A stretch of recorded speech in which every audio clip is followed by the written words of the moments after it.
The little girl's legs hung lifeless over the edge of the hospital wheelchair, sunlight pouring through the tall windows behind her as if mocking the silence in the room. Doctors worth billions had tried everything. Surgeries, therapies, promises whispered in luxury wards. Nothing worked. And now her mother stood there, exhausted and hollow, about to hear the words she feared most.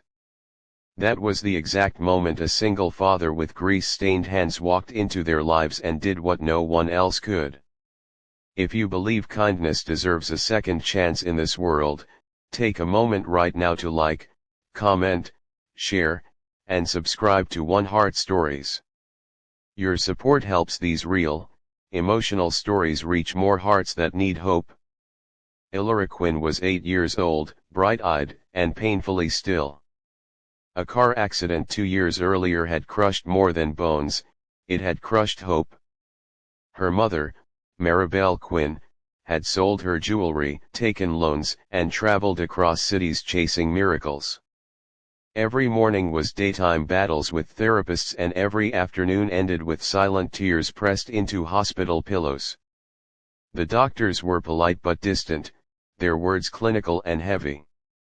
Nerve damage, low probability, acceptance. Acceptance felt like surrender, and Maribel refused to surrender, even as her body began to tremble under the weight of exhaustion. Across town, in a modest repair shop buzzing with the sound of tools and daylight filtering through dusty windows, lived Rowan Hale. A single dad raising his teenage son after losing his wife to illness, Rowan knew what it meant to live with grief that never truly leaves. He worked long days fixing cars, his hands scarred, his heart quiet. But what few people knew was that Rowan had once studied biomechanics before life derailed him. He never became famous. He never became rich. He simply became necessary elsewhere.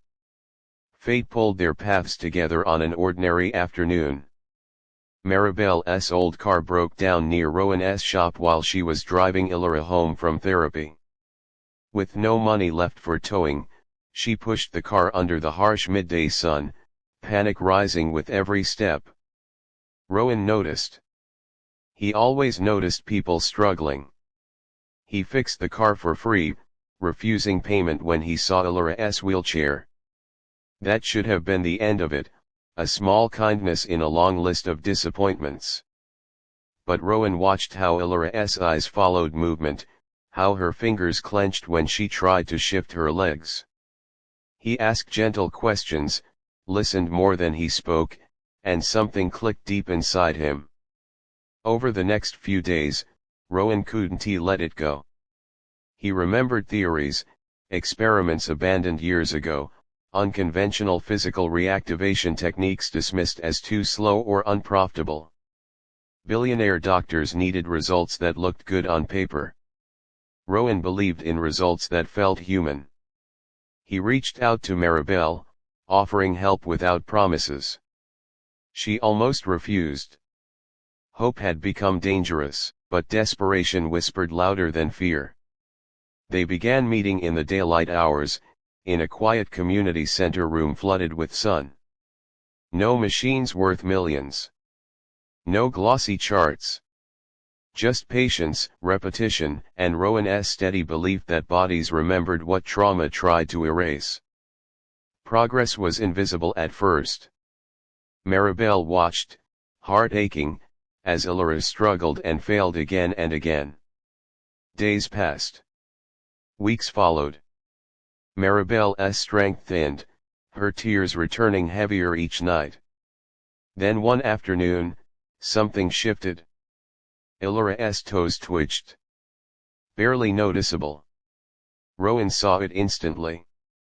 Maribel almost missed it, until her breath caught and her hands began to shake. That single movement unlocked something buried.